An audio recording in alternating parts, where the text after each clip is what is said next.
মানুষের মনুষ্যত্ব বলতে কিছুই নেই। এই দেখেন বিনা কারণে আমার ড্রাম ট্রাকটি ভেঙে চুরে কি করেছে অযথা। এখানে কোনো দোষী ছিল না আমার গাড়ি। তো আমি বিস্তারিত আপনাদেরকে বলছি। তো আমার ড্রাইভার যখন গাড়িটা পার্কিং করতে গিয়েছিল, বাম সাইড থেকে হঠাৎ করে একটি মোটরসাইকেল এসে নিজের ইচ্ছায় বাজায় দেয়।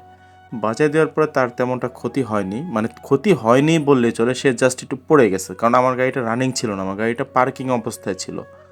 তো উরসিংহ পোলাপান বিনা কারণে ড্রাইভারকে ওখান থেকে নামায়া আমার গাড়িতে একটু ভাঙচুর চালাইছে, মানে ওদের বাড়ির সামনে ওরা একটা ক্ষমতা দেখাইছে। তো এই আর কি।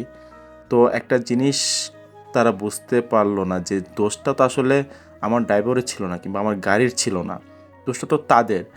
আর যদিও মানে আমাদের বাংলাদেশে দোষ বড় গাড়ি না হলেও তো বড় গাড়ির দোষ সবাই বলে, ঠিক আছে। যদি আমার বড় গাড়ির যদি দোষ হয়েও থাকে নাও হয়ে থাকে, আমি মালিক ছিলাম, আমাকে যেহেতু আমার ড্রাইভার অবশ্যই জানাতো, সেখানে আমি স্পটে যেতাম, গিয়ে দেখতাম মোটরসাইকেল কোনো ক্ষয়ক্ষতি হয়েছে কিনা।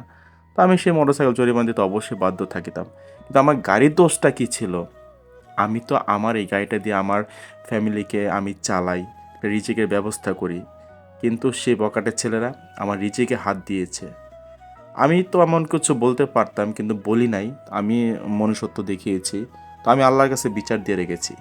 ও যেমন আমার রিজিকে হাত মেরেছে, বিনা কারণে আমার গাড়ির উপর আঘাত করেছে, নিশ্চয়ই এর বিচার আল্লাহ তাআলা, এর আমি যে বিচারটা করতাম এর চেয়ে ভালো বিচার করবে আমার আল্লাহ তাআলা।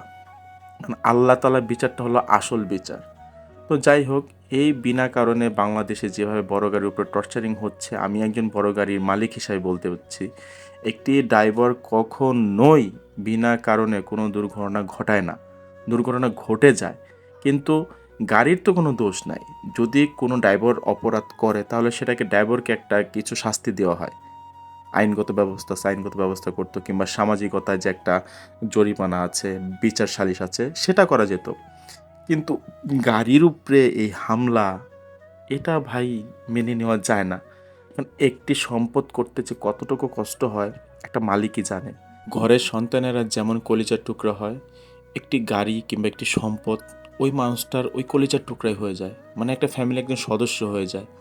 তো আসলে আমি কি বলবো, আমার গাড়িটা ক্ষতি হয়েছে, আমার খুবই খুবই মানে কষ্ট হচ্ছে। এবং আমার যে গ্লাসটা ভেঙেছে, এই গ্লাসটা অরিজিনাল গ্লাস ছিল, এই গ্লাসটা আমি কখনো টাকা দিয়ে পাবো না। কিন্তু আমার গাড়িতে যে তারা বড় ধরনের অকারণে একটা স্পট করলো, এটা আসলে আমি মেনে নিতে পারছি না। এই মুহূর্তে আমার হাতেতে টাকাও ছিল না, তো অনেকগুলো টাকাও চলে গেছে, প্লাস অরিজিনাল মালটা আমার চলে গেছে। আসলে কি বলবো। যাই হোক, আমি আল্লাহর কাছে বিচার দিয়ে রেখেছি। হয়তো টাকা পয়সা আমার গিয়েছে, টাকা পয়সা যাওয়ার পরে গাড়িটা আমার আল্লাহর রহমতে ঠিকঠাক হয়ে গিয়েছে। কিন্তু যাই হোক, তো সকলকে একটা কথা বলবো, ধীরে সুস্থে গাড়ি চালান, দেখে শুনে গাড়ি চালান। আপনার যদি দোষ না হয়, তারপর আপনাকে দোষী সাব্যস্ত করবে বড় গাড়ি এই দোষ। তো সকলে ভালো থাকবেন। আসসালামু আলাইকুম।